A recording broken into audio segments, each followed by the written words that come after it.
하나님 말씀 창세기 1장 1절에서 5절 말씀입니다. 태초에 하나님이 천지를 창조하시니라. 태초에 하나님이 천지를 창조하셨습니다.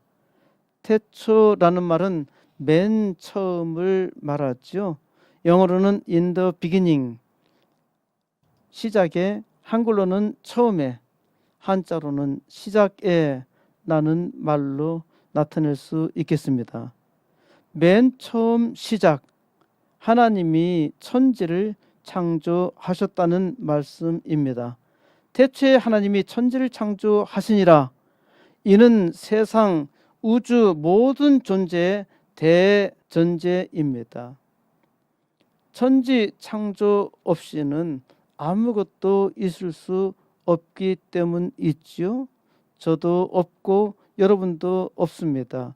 심지어 하나님도 없습니다. 천지 창조 없이는 아무것도 존재할 수 없습니다. 천지 창조는 하나님이 계시다는 존재의 증거이지요. 하나님이 계시기 때문에 그 살아계시는 증거로 그 작품 천지를 창조하셨습니다. 그러므로 천지 창조는 하나님이 만드셨다는 증거이지요. 천지 창조를 하시는 분은 유일하신 하나님 한 분뿐입니다. 태초에 하나님이 천지를 창조하시니라. 모든 시작은 천지 창조에서 시작합니다. 하나님께서 천지 창조에 빵빠레를 울릴 때에 모든 만물은 시작하였습니다.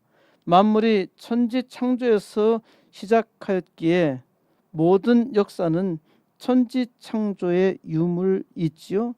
그러므로 모든 역사는 천지 창조의 부록이라고 할 수 있겠습니다. 위대한 조각가이자 미술가인 미켈란젤로를 잘 아시지요? 미켈란젤로의 그림 천지 창조 아마 다들 보셨을 것입니다. 천지 창조라는 작품은 시스티나 성당 천장에 그려져 있는데 천지 창조가 사실 그 제목이 아니라 천정, 영어로는 더 실링이라는 그림입니다. 이는 1512년에 완성했는데 미켈란젤로는 이것을 그리기 위해서 작업대에 누운 자세로 4년 동안 일해서 그렸기 때문에 목과 눈에 병이 생겨서 많은 고생을 했다고 합니다. 이러한 일로 인해서 미켈란젤로는 이 그림을 완성한 후에 무려 23년 동안 그림을 그리지 못했습니다. 그러다가 또다시 주문을 바꿔서 시스티나 성당의 천장 밑에 그림을 그린 것이 최후의 심판입니다. 하나님이 천지를 창조하셨는데 그 역사의 끝은 최후의 심판이라는 것이죠. 그러니까 미켈란젤로의 이 천정화는 천지 창조부터 최후의 심판까지 다 그려 놓은 것입니다.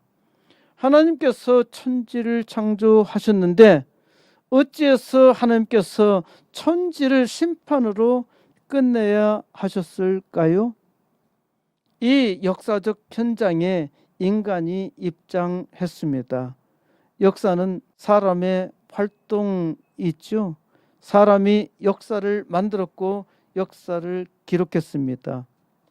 역사 기록의 시작은 바로 이것입니다.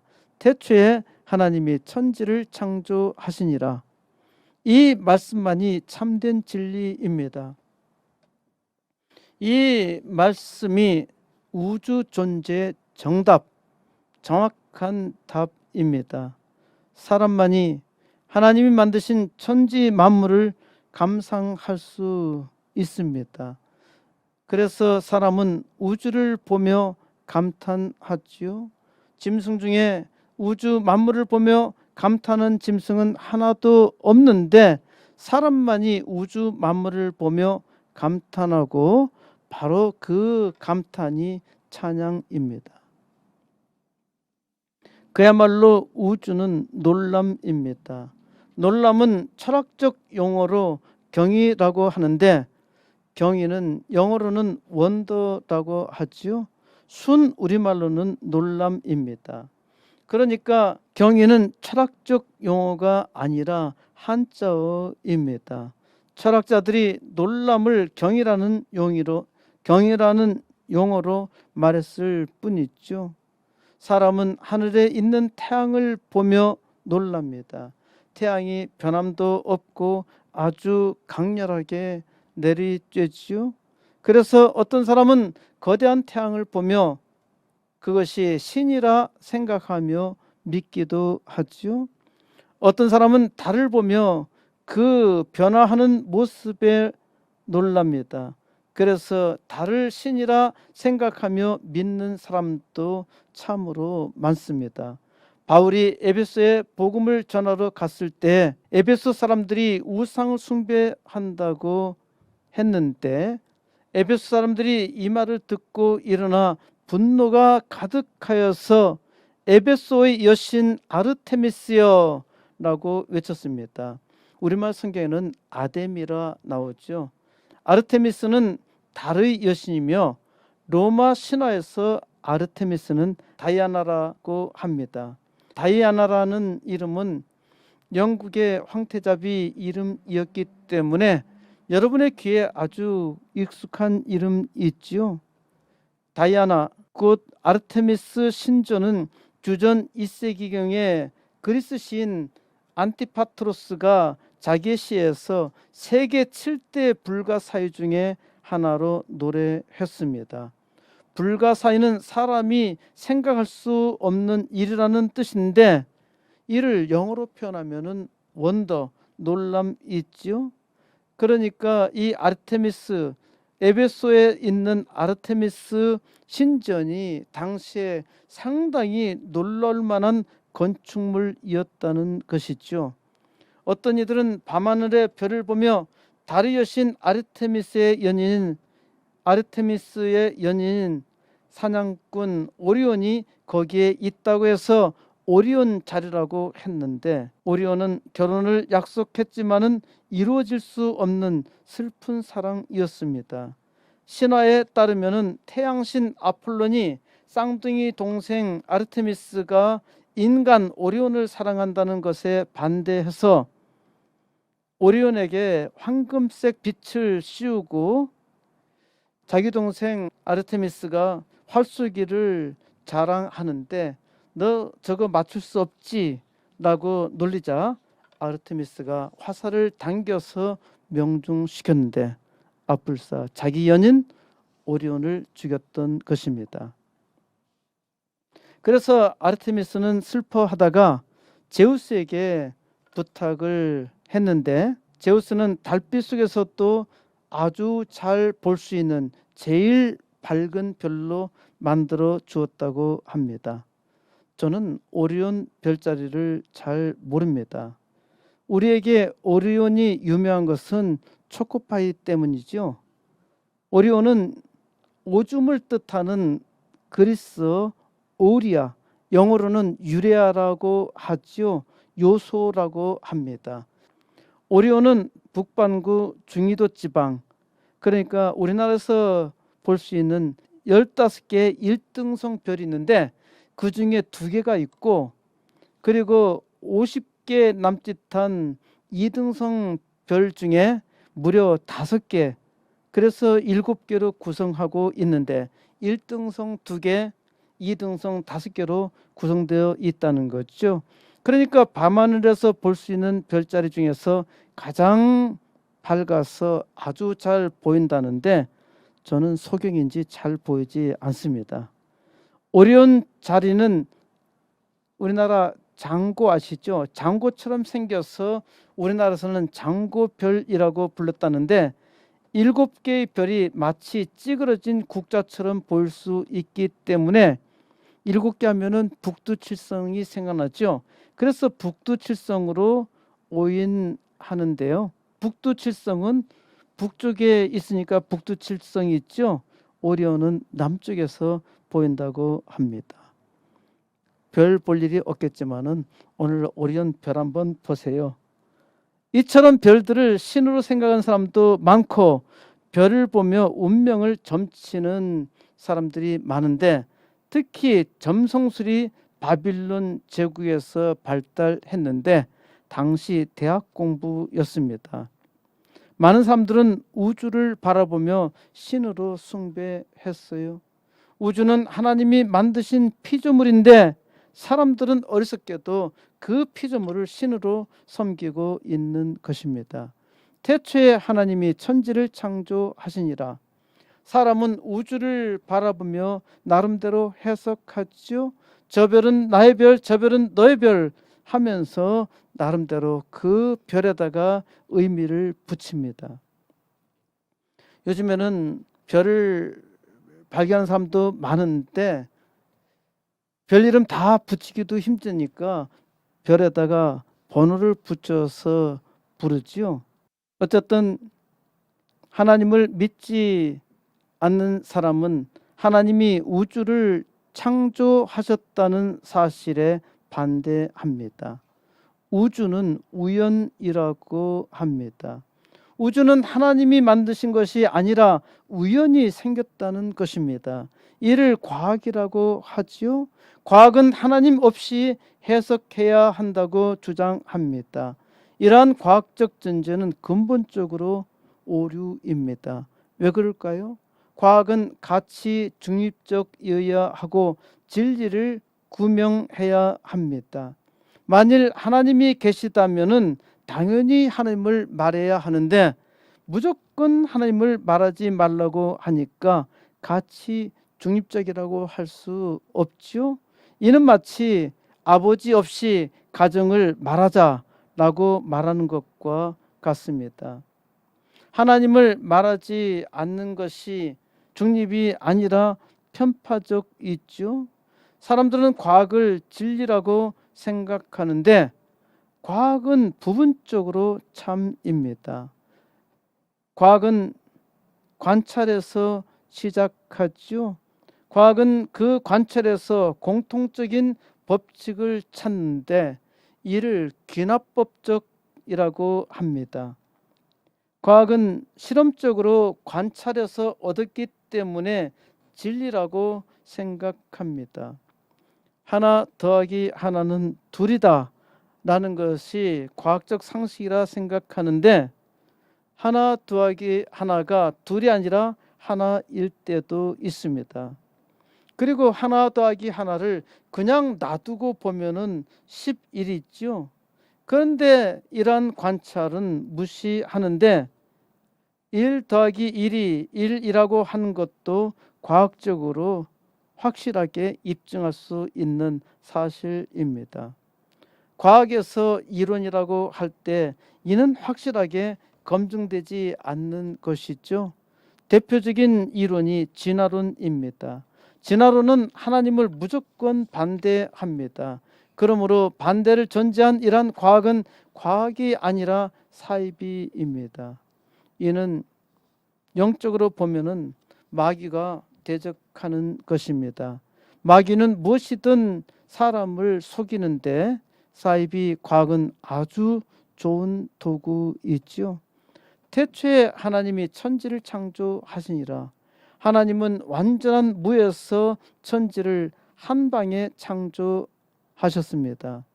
과학은 현재를 보면은 과거를 알 수 있다고 간주합니다. 자동차가 달려오는데 지금 현재를 보면은 저 차가 언제 출발했는지 알 수가 있다는 것이죠. 과학은 처음에는 우주가 있었다고 말했습니다. 그런데 우주가 본래부터 있었다고 하면은 문제가 있죠. 그 우주는 대체 어디서 나왔느냐는 것입니다. 그래서 과학은 우주가 무에서 나왔다고 말하기 시작했습니다.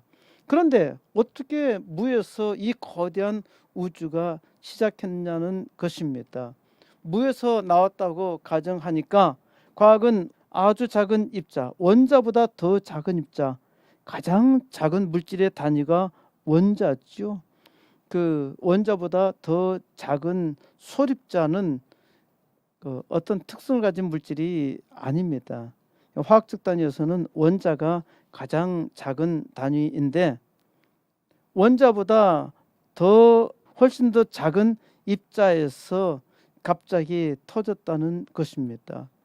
어떻게 전자 현미경으로도 볼 수 없는 그 원자에서 갑자기 터져서 이 어마어마한 우주가 생겼을까?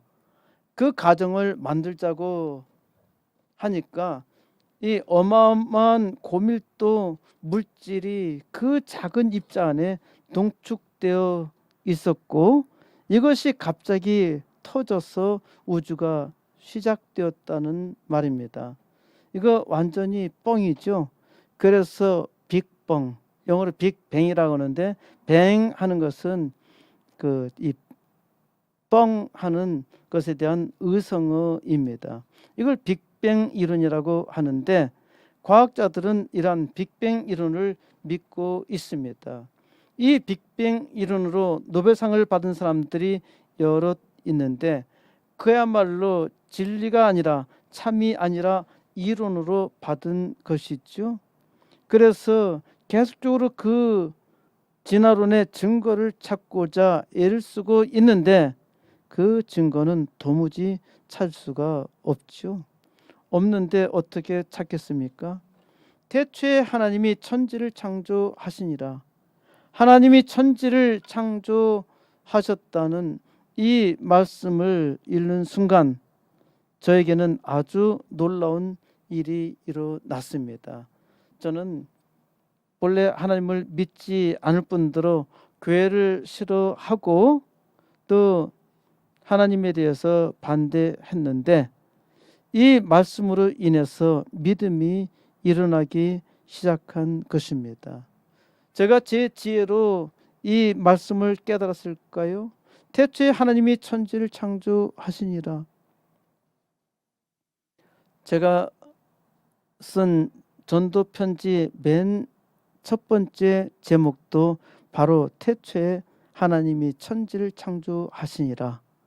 저는 태초에 하나님이 천지를 창조하시니라 이 한 구절을 읽을 때 아주 진한 감동이 자주 일어납니다. 이 말씀 자체가 참으로 놀랍죠. 하나님의 은혜로 하나님께서 태초에 천지를 창조하셨다는 것을 믿게 된 것입니다. 저에게는 놀람이 일어났죠. 그리고 이제 이 말씀을 증거하기 위해서 제가 이 땅에 살아야 할 이유가 있는 것이죠. 저는 천지 창조의 부록입니다. 그래서 이 땅에서 천지 창조의 증인으로 사람을 창조하는 역사를 이룰 것입니다. 코스모스 교회의 비전이 사람을 창조하는 코스모스 교회, 하나님의 영광을 나타내는 하나님을 새롭게 창조하겠다는 말입니다. 이를 위해서 코스모스 교회는 80개 개척교회와 2개 학교를 세우기 위해서 기도하고 있습니다. 하나님께서 우리 코스모스 교회 80개 개척교회와 2개 학교를 주셨음을 믿고 기도하고 있습니다. 이 일로 하나님께서 천지 창조하셨다는 것을 세계 만방에 증거하며 세계 만민이 하나님을 믿고 찬양하게 할 것입니다. 2절 땅이 혼돈하고 공허하며 흑암이 깊음 위에 있고 하나님의 영은 수면 위에 운행하시니라. 창세기 1장 1절 태초에 하나님이 천지를 창조하시니라. 이것은 대전제라고 했죠. 이 1절과 2절이 연결되는 것이 아니라 독립적입니다. 그러니까 1장 1절 그 다음에 요한계시록, 성경의 맨 마지막 책인 요한계시록 끝까지 부록이라고 할 수 있습니다. 하나님은 무에서 천지를 창조하셨어요. 이를 나타낸 표현이 1절입니다. 2절부터는 천지창조의 중심, 이 땅의 창조에 관한 이야기입니다.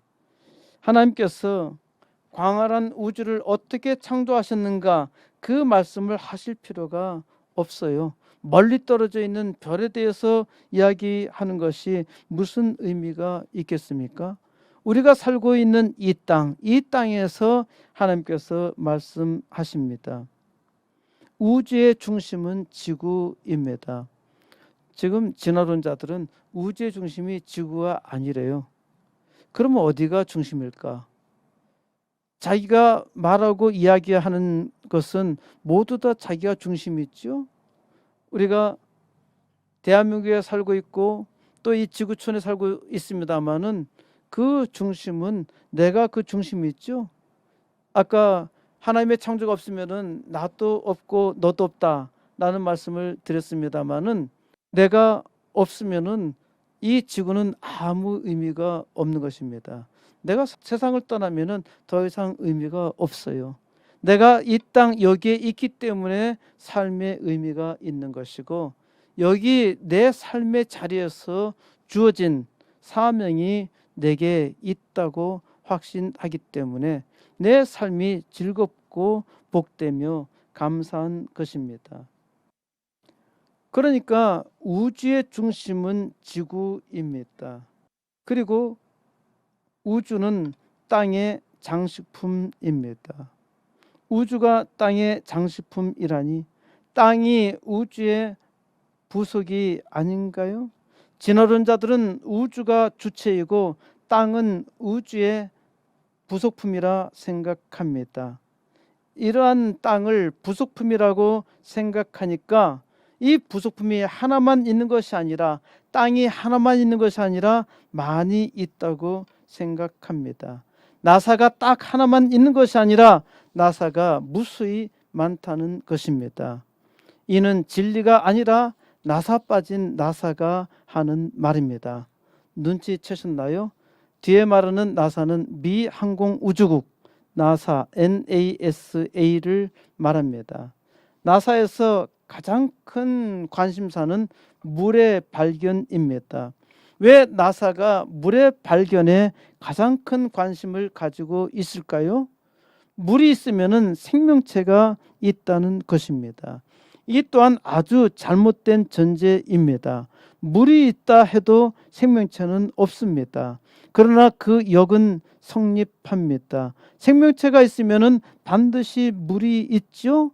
하지만 물이 있다고 해서 생명체가 있는 것이 아닙니다. 이는 아주 초보적인 논리이잖아요. 사람은 여자입니다. 맞나요? 틀렸죠? 여자는 사람입니다. 맞나요? 이는 참입니다. 그러니까 전자는 오류이지만은 그 역은 참이죠. 왜 나사가 우주에서 물을 찾으려 하나요? 지구 외에 생명체가 있다면은 그야말로 놀람이죠. 나사는 지구 외에도 생명체가 있다는 것입니다. 이는 사실이건 사실이 아니건 관심이 있는 이슈이죠. 2020년 10월 나사는 달에 물이 있다는 결정적인 증거를 공개했습니다. 물을 보여주었나요? 아니요. 이 발견은 보잉 747기에 탑재한 소피아라는 항공 적외선 망원경을 사용해서 지구 대기권 위에서 비행하면서 관찰해서 발견했다는데, 이를 논문에 실어서 인정받았지만은 사실 그 증거는 대단히 희박합니다. 2021년 12월에 나사는 과학자들에게 화성에 물이 있느냐라고 질문했는데 많은 과학자들이 있다고 대답했습니다. 논문에서는 화성 표면 아래 액체 상태의 물이 대량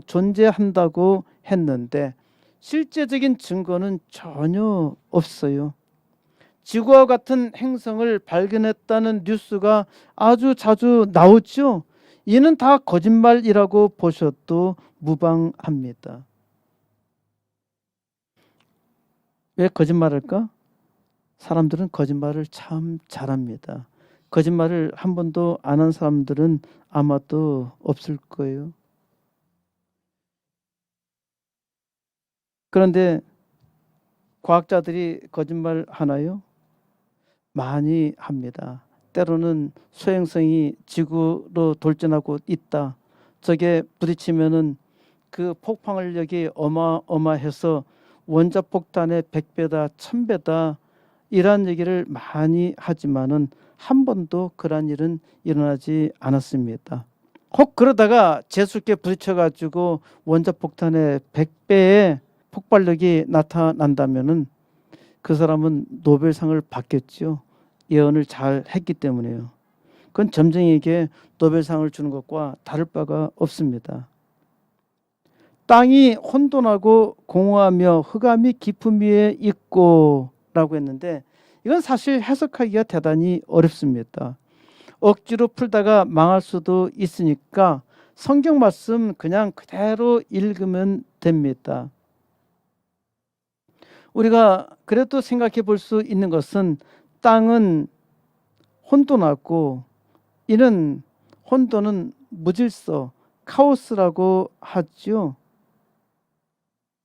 또 땅에 아무것도 없었는데 이 공허하다는 것은 텅 비어 있다는 것은 아닙니다. 우리말 표현에도 종종 아무것도 없네, 아무것도 없네. 요즘에는 애들이 노는 일이 많아가지고 뭐 그런 일이 없겠습니다만은 어른들이 놀고 있는데 아이가 문을 팍 열고서 하는 말이 아무도 없네? 아무도 없어서 아무도 없다는 게 아니죠. 자기가 원하는 친구가 없다는 겁니다. 우리가 어떤 일에 대해서 이렇게 표현할 때가 많이 있죠. 흑암이 깊음 위에 있다는 것은 흑암이 깊음의 표면 위에 있다는 것이고 땅은 어둠 속에 있었다는 말입니다. 하나님의 영은 수면 위에 운행하시니라 라고 했는데 하나님의 영은 물들 위에 운행하셨다는데 왜 그러한지 정확하게 알 수는 없습니다. 다만 확실한 사실은 하나님의 영이 창조 사역에 함께 하셨다는 것이죠. 하나님의 영은 지금 내게 운행하셔서 나로 하여금 하나님을 믿게 하셨습니다. 하나님의 영은 우리에게 들어오셔서 믿게 하시고 깨닫게 하시고 하나님의 은혜 속에 살게 하십니다. 그러니 천지창조에 함께 하셨던 삼위일체 하나님의 영은 태초에 성부 하나님, 성자 하나님과 함께 세상을 창조하시고 지금 우리와 함께 하십니다. 3절 하나님이 이르시되 빛이 있으라 하시니 빛이 있었고 하나님이 말씀하십니다. 빛이 있으라. 그래서 하나님은 말씀으로 빛을 지으셨습니다. 하나님이 빛이 있으라 말씀하심에 빛이 있었습니다. 말씀으로 세상을 지으시다니 이게 하나님의 능력이죠. 하나님은 말씀으로 빛을 창조하시고 그래서 빛이 있게 되었습니다. 4절 빛이 하나님 보시기에 좋았더라. 하나님이 빛과 어둠을 나누사. 5절 하나님이 빛을 낮이라 부르시고 어둠을 밤이라 부르시니라. 저녁이 되고 아침이 되니 이는 첫째 날이니라. 빛은 하나님이 보시기에 좋았습니다. 하나님이 보시기에 좋았다. 하나님이 완벽하게 만드셨다는 것이죠. 완벽하게 만든 것은 아름답습니다. 하나님께서 빛을 완벽하게 만드셨기 때문에 빛은 아름답습니다. 하나님께서 무엇보다도 빛을 먼저 만드셨어요. 모든 것이 어둠 속에 갇혀 있었는데 빛을 만들어 보게 하신 것입니다. 어둠에서는 아무것도 보이지 않는데 등잔에 불을 붙이면은 빛을 내어서 사물을 볼 수 있죠. 이처럼 하나님께서 빛을 만드셔서 만물을 보게 하신 것입니다. 하나님께서 빛과 어둠을 나누셨어요. 그리고 빛을 낮이라 부르시고 어둠을 밤이라 부르셨습니다. 낮이라는 것은 빛이 있는 때를 말하는 것이고 밤은 어둠을 말합니다. 지금은 밤에도 불을 환하게 밝히고 있으니까 밤낮이 없다고 하지요. 이것은 인공 불빛이고 밤과 낮은 있죠. 저녁이 되고 아침이 되니 이는 첫째 날이니라. 밤이 오고 아침이 된 것입니다. 우리 문화에서는 아침이 오고 밤이 온다고 말하죠. 이는 태양 중심적으로 말하는 것입니다. 태양이 아침에 뜨니까 아침에 일을 시작하고 아침이 오고 해가 지면은 밤이 오고 그래서 아침이 오고 밤이 온다 하는데 유대인의 시간은 밤이 오고 아침이 옵니다. 이들의 하루의 시작은 밤부터 시작해요. 우리로서는 참으로 이해하기가 어렵죠. 이는 어둠이 깊음 위에 있고 빛이 창조되었습니다. 먼저 어둠이 있었어요. 밤이 있었어요. 그래서 어둠에서 시작하여 빛이 비춰져서 진행하게 되는데 그러니까 밤에서 시작해서 낮으로 나아간 것입니다. 하나님께서 저녁이 되고 아침이 되니라 하셨기 때문에 이 저녁부터 시작이 되면은 하나님의 창조를 이해하는 삶으로 가죠. 우리는 아침부터 시작하기 때문에 이런 개념에 대해서 이해하기가 쉽지 않습니다.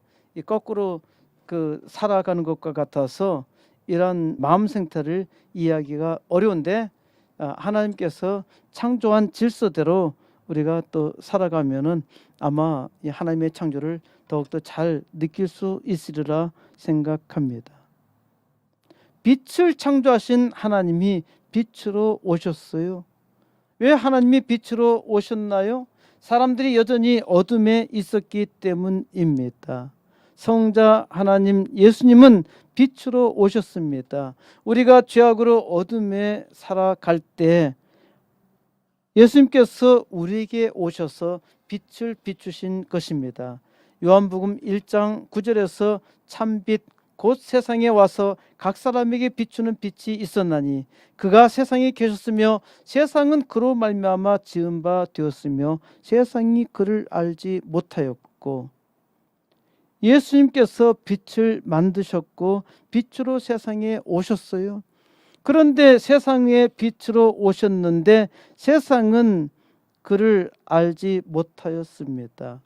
예수님은 빛을 알도록 친히 사람 가운데 들어오셨고 하나님의 영이 빛으로 오신 예수님을 증거하고 알게 하고 깨닫게 하고 영접하게 하신 것입니다. 그래서 우리가 예수님을 주로 섬길 수 있는 것이죠. 하나님은 물 가운데 궁창을 만드셨고 물을 나누셨습니다. 8절에서 하나님은 궁창을 하늘이라 부르시니라 저녁이 되고 아침이 되니 이는 둘째 날이니라. 둘째 날에 하나님께서 궁창을 만드셨는데 궁창을 하늘이라 했는데 이 궁창이 물을 두 쪽으로 나눈 것입니다. 그래서 하늘에 물이 있고 또 땅에도 물이 있는 것이죠. 이는 둘째 날이고 둘째 날에 이 물을 모아서 바다를 만드셨습니다. 하나님께서 세상을 완벽하게 만드시니 하나님이 보시기에 좋았더라. 셋째 날에 하나님은 식물을 만드시고 하나님이 보시기에 좋았더라.